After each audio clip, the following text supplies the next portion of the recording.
All right, welcome back. So in this particular video sequence, what we're doing again is we are reading the battery voltage, and we're doing that by actually reading an internal reference called vrefent, which we're using to then read the VDD analog reference, so the analog reference to the converter, and then with those things in mind, we're going to be able to read an accurate version of the temperature. And so we're going to do both of those things. And again, we're using this VDDA in our case as a proxy for the battery voltage of the Nucleo board. Down the road, in the real light sensor that we've got, we actually have a little bit different setup because the STM32 is run off of a little 2-volt regulator, which regulates down a lithium battery.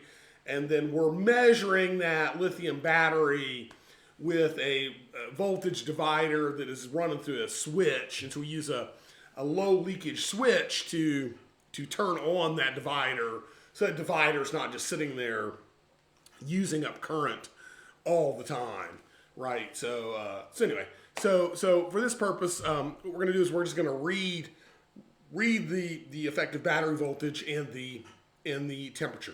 All right. So where we left off here with our code, we've got our build. Our build doesn't really have anything in it other than we had done the setup here to set up the channels. Here, let me get mine up here. It's rendering. Yep, so if we come back over here to our analog converters, we had set up, a couple of ranks here, rank 1 and rank 2. Rank 1 was the temperature sensor, rank 2 was the reference. And so basically what we're going to do is we're going to start the converter, and then we're going to read it twice. First time it'll give us the temperature. Second time it'll give us the reference voltage. All right. So we're back over here. What I want to show you is, again, from the API docs. This is from this document. If you're in my class, this is referenced in the references. But basically, this driver here gives us the sort of mechanisms for how we're going to use this. Now, we're going to use it by polling because we don't necessarily care how fast we're getting this data. You might imagine, setting up a timer and causing this thing to interrupt every time it's done a conversion, so you can do some filtering, and certainly for things where you're regularly sampling things. I of course come from the automotive world. In the automotive world, this is, you're doing this all the time with pressure and temperature sensors. You've got all these things you've got to sample and you're filtering. And so these happen in conversion groups like this where you want to sample at a regular rate so you can apply, some low pass filter to them, or maybe some more sophisticated filter depending on what you're trying to accomplish. And down here you might even imagine doing this with DMA where you're not actually getting interrupts. These are actually getting poured straight into memory for you. And so then your filtering application can happen once you've got, say, a window of data ready to go. So DMA is certainly an option here. All right, we're going to use polling to kind of keep things simple at the beginning.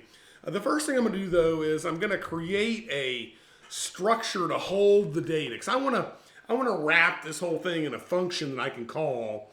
And when I call that function, what I want to come back with is a loaded struct that has the appropriate data in it. So I'm gonna type def a struct of, I'm gonna call it a sensor val, and I'm gonna create a couple of members that are both uint 32t.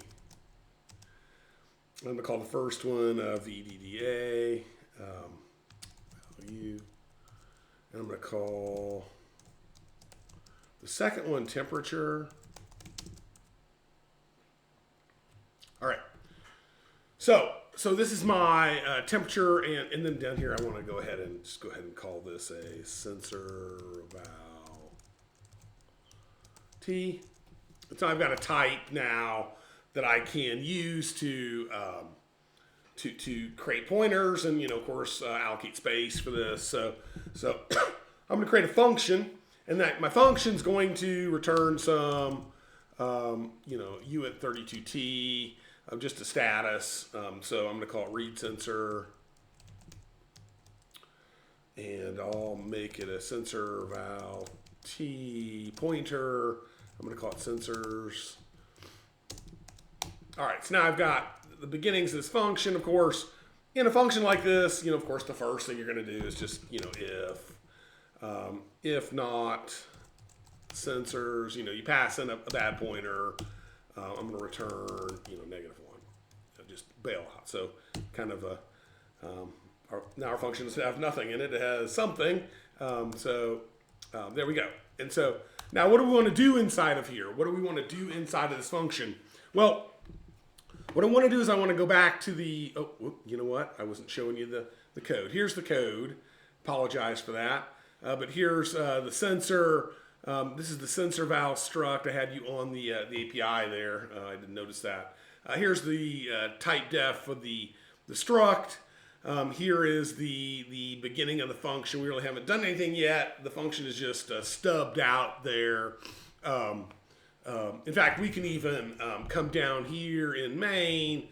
We could, create one of these things.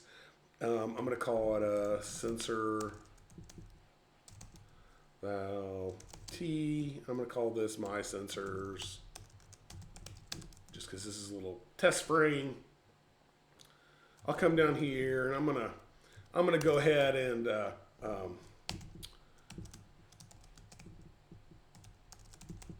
just gonna go ahead and put my how delay in here just to kind of give my doesn't really matter in this case, but I've kind of gotten that habit. And so I'm gonna call it read sensors, and I'll pass in my sensors. That's what I called it up here.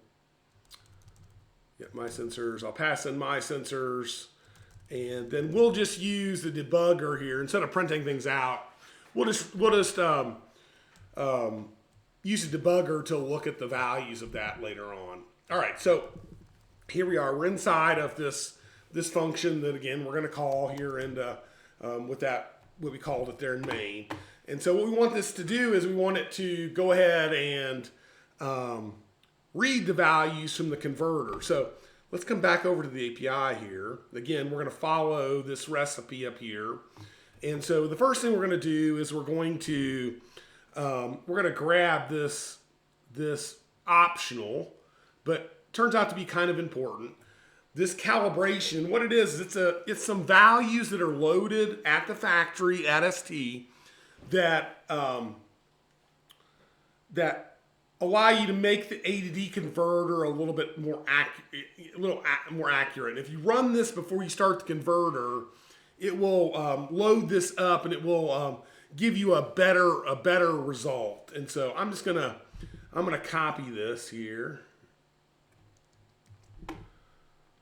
and come over to here, and I will paste it. And then I can go and I can look at what I can open the declaration. I can look, okay, it takes a handle, and then it requires, one of these two values. ADC single-ended is the one I want. Differential means that you're making a differential measurement between two channels. And so in our case, we're not gonna focus on that. Sometimes differential measurements are important to get the accuracy, especially for smaller signals. And so we're not going to do differential right now. We're just going to single-ended means that one end of the computation is grounded, and the voltage, you've got a voltage on the other. So it's a computation relative to ground, as opposed to two samples that are relative to one another. All right, so we're going to single-ended. Okay, so that's our now we know our little API here.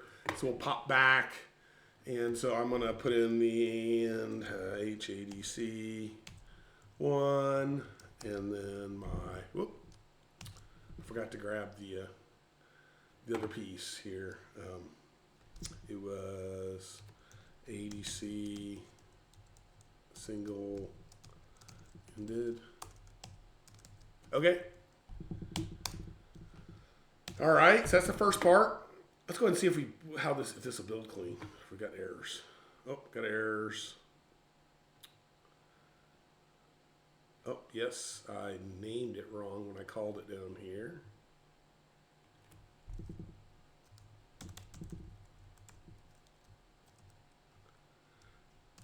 Let's try it again. Yep, so we'll go ahead and throw a return down here at the bottom just to clean up that last error, just so that as we kind of incrementally construct this will keep you from having a bazillion errors at the end. If you just kind of build incrementally like this, I would encourage you to do that, just to kind of keep so you don't end up with 50 errors to track down at the end. Some people have other approaches to that. They may feel like it's in the way of their thought process. I don't know. Your mileage may vary. I like to build incrementally like this just to make sure I kind of clean things up as I go. All right, so back to the docs. So the first thing I'm going to do is I'm going to start the conversion, right? And so I'm going to go ahead and call, that's this right here. So I'm going to activate the start. So I'll see that. Come over here and I'll bring this in. Again, I got to go look at the API. And again, I'm kind of doing this I know what the answer is actually, but I want to show you, make sure that you look at this. Now, of course, you get the same information from looking at it in here. I just find sometimes if you just use F3 and F4, you can go in and out, go backwards and forwards to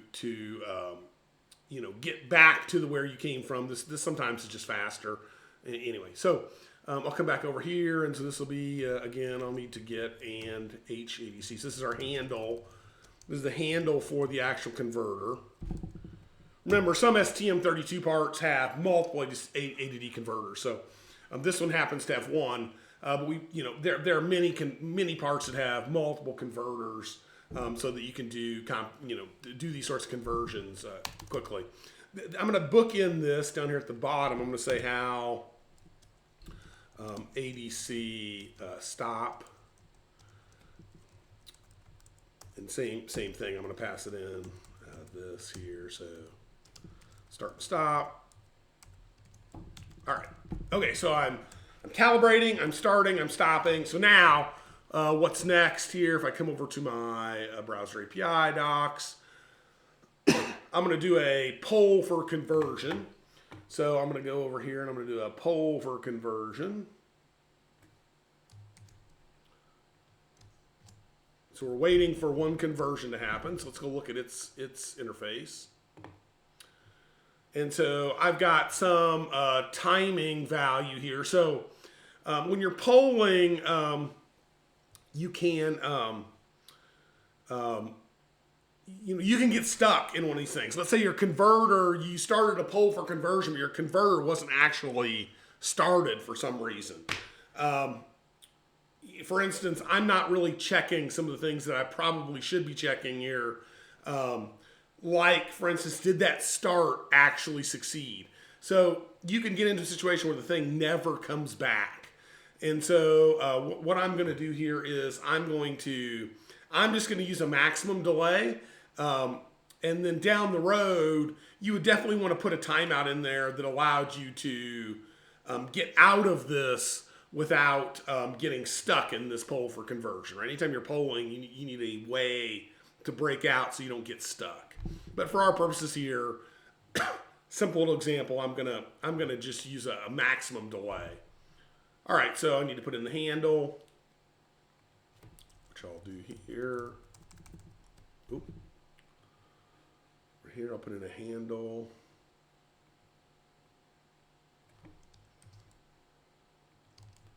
And then I will how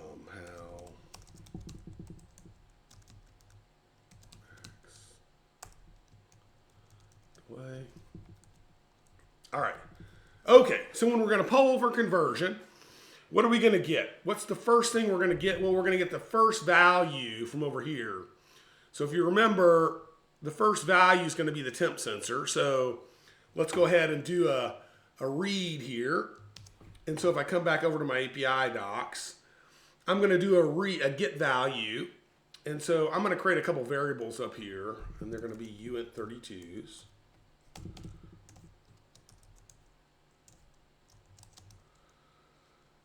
And I'm going to call them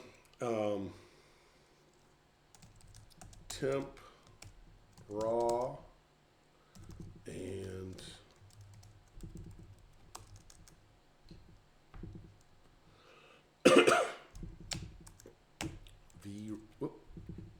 I keep forgetting to go back to my, and then vref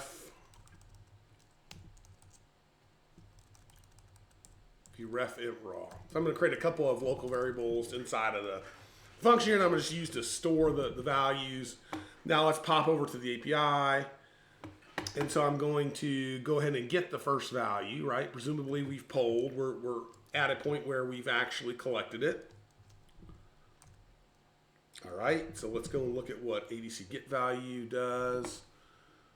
ADC get value, it returns a uint32t, and it you pass it in the handle, and so it'll give you the value of the latest conversion.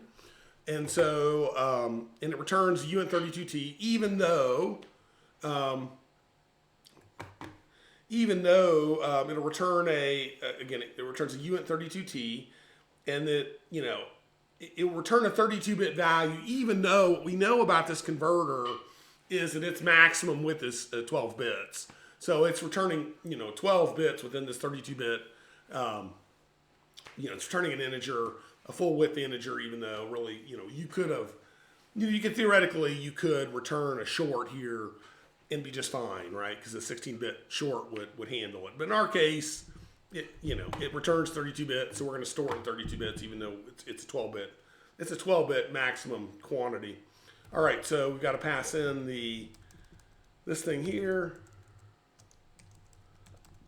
the handle, and I want to return in the temp raw value. All right, so now what I'm going to do is I'm going to actually do this all over again, this part here. I'm going to poll again, and then I'm going to read, the next value I read will be vref int raw. And then I'm going to stop here, try to make sure I've got all my semicolons. All right, so that's it. So I've read it. Now, there's going to be a little more processing to do. We need to do some work on this. We're not really ready because we've just got raw values, but raw values are something. And so let's go ahead and compile this just to see if it builds. Yep, doesn't like the fact I said it. Doesn't like the fact I said it, didn't use it. That's okay, because I'm going to use it here in a minute. Okay. All right.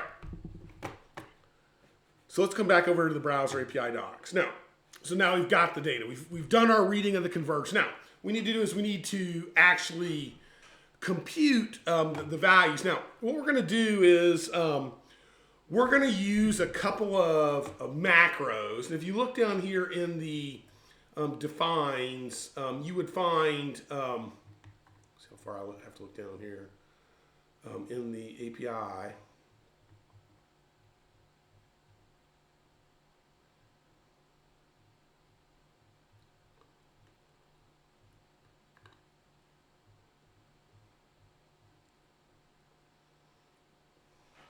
We're going to use this right here. We're going to use this macro here that helps us calculate the analog reference voltage given the reference in internal reference. Now, it goes and actually grabs some calibration data out of the flash that's stored again in the factory. So I'm going to go ahead and I was over in the browser. Sorry. This is in section 6.3 in the same ADC chapter.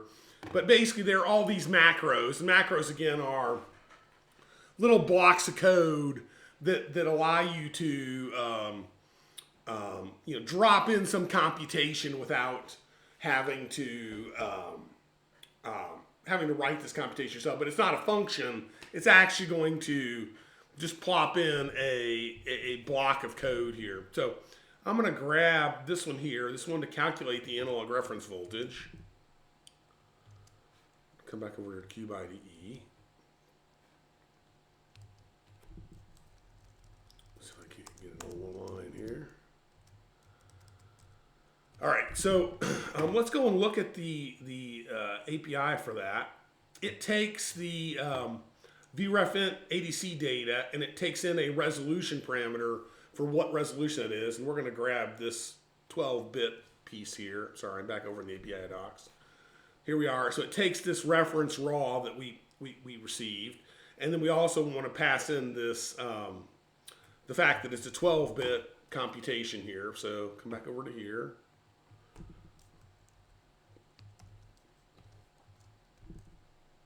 And then here we're going to pass in vref int raw.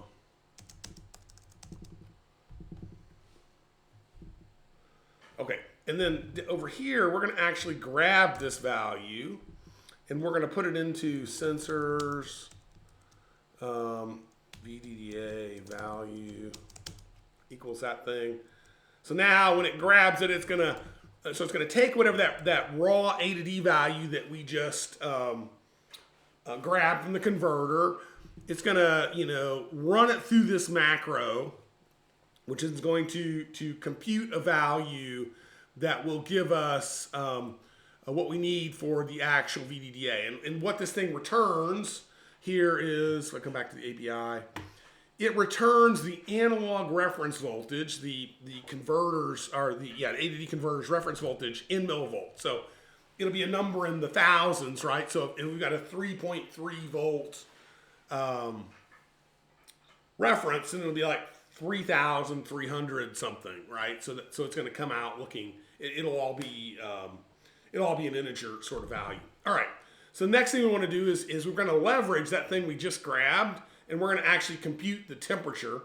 And so we're going to grab another macro here, so over in the API docs. And it's actually right here, this how ADC calc temperature. And it takes the reference analog voltage, the temp sensor ADC data, and then the resolution, just like the last one did. So what we're going to do is we're going to grab this and come back over to the cube IDE. And we're going to say sensors, so temperature equals that thing. And its API is the sensors VDDA value, and then the temp raw value, and then we'll grab this ADC resolution value here.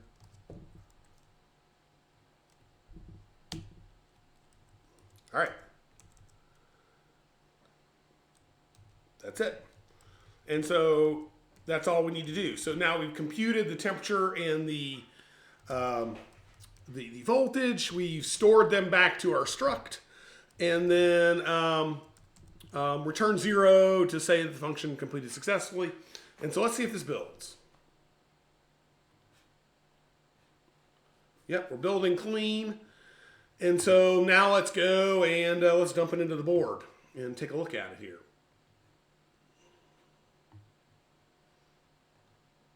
Yeah, well, that's okay. Maybe.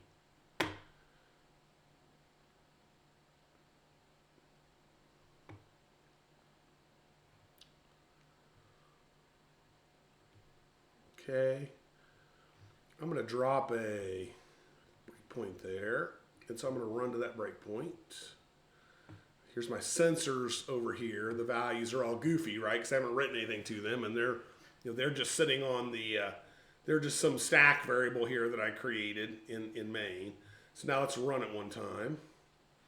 And so so now it loaded that, and I'm sitting back. It ran it once, and so I've loaded it. And so the VDDA value here is, or the battery voltage, so to speak, is 3324. And so, so 3.3 volt, 3.324 volts. And so if we go over and look at, I've actually got a scope on there. And so we're measuring that to be 3.375. Let's see if we run this again. So this is my, this is just another channel that I hooked up to the device. So let's come back to the cube here. Let's run it for another pass. 3.326. So we're in that sort of ballpark of measuring VDDA, and so yeah. So that's kind of we're in the ballpark for that one. The temperature is basically integer degrees of C, so it's 29 degrees, and so that's what it thinks. Now that's in the die, right? So that is if your chip is running and generating some heat, which our case it is this is a little hotter than my room here because the chip is sitting there just, it's sitting there running, right? And so, and when I say it's running, in this particular case, it's sitting at a breakpoint. But what happens is that the debugger, which sits on the back side of the chip, is another STM32. It's an STM32F105, I believe. It's sitting there, and it is running full bore to communicate with the debugger. And so, so when I run this, it's going to be somewhere in that sort of 29 to 30 degrees for me, for my room, given my ambient conditions. Now, if you were out in the field, you're going to be a little closer to ambient, just because when you're running at, you're in stop mode for an hour, the thing is basically cold soaked, or it is at the temperature of the environment. You wake up, you grab a data, it's going to be pretty darn close to the environmental temperatures, plus or minus 2 degrees C. So that's as accurate as this chip is, right?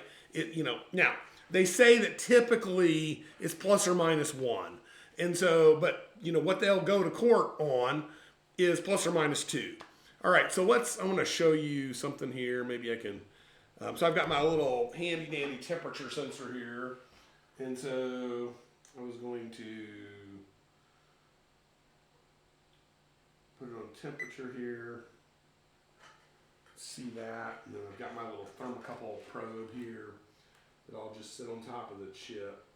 I just want to make sure we have the same concept of what we're actually measuring. So that little sensor is actually inside the chip. If I let this rise up, I'll get pretty close to 29, but maybe not all the way there. And the reason is again, I'm going to have some error, and so if you get within a couple of degrees, you're about there. And so this thing will, my probe here will eventually approach up there around 29 degrees. And so it just takes a little while to get up there. I'm not necessarily gonna wait for it to go all the way up there for the purposes of this video, but kind of gives you an idea. That's what we're talking about. It's actually the die's temperature is going to be that. And so so when I run this, in that sort of 29 degree range, if you get within you're 27, 28 degrees, you're as close as you're going to get with this kind of sensor. If you need better than that, then using a die temperature sensor really isn't going to be the right tool. You're going to want to use something like use something along the lines of an external temperature sensor that's more precise, right? Obviously, they make much more precise temperature sensors. They make temperature sensors in all different kinds for different purposes, and certainly finding a more accurate one is easily possible.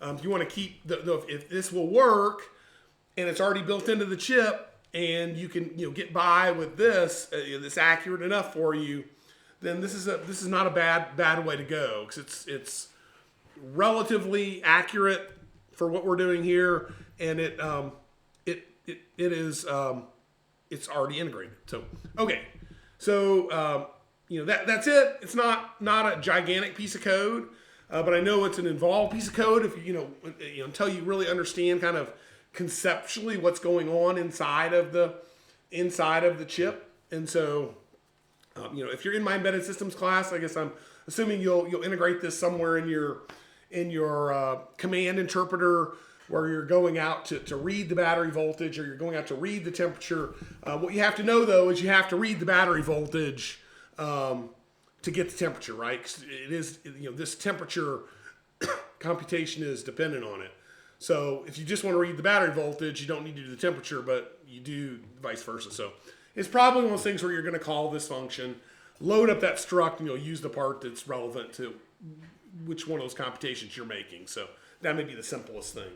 All right, so certainly in the real application, in the light sensors, you wake up and you basically make a call like this, grab both values, compute both things, and you just jam that data into the data that you store in Flash. So, all right, okay, so that is the temperature sensor. That's how you talk to it. And so again, this is not a perfect piece of code.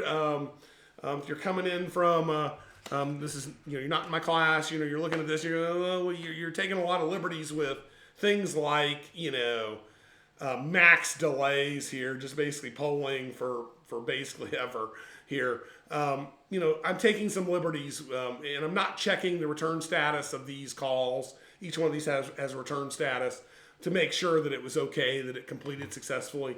So this code is not very robust, but it is functional as long as everything's working. So I'll leave it at that for now. All right. Okay. I'll see everybody in the next videos.